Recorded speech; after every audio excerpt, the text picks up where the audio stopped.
பெத்தவங்க செஞ்ச புண்ணியம்தான் பிள்ளைகளை வந்து சேருமையா.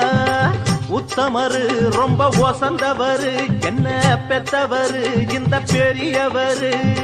அவரை போல இங்காரும் இல்ல அலசிப்பாரு நீ உலகத்துல. அண்ணனுன்னா அண்ணனையா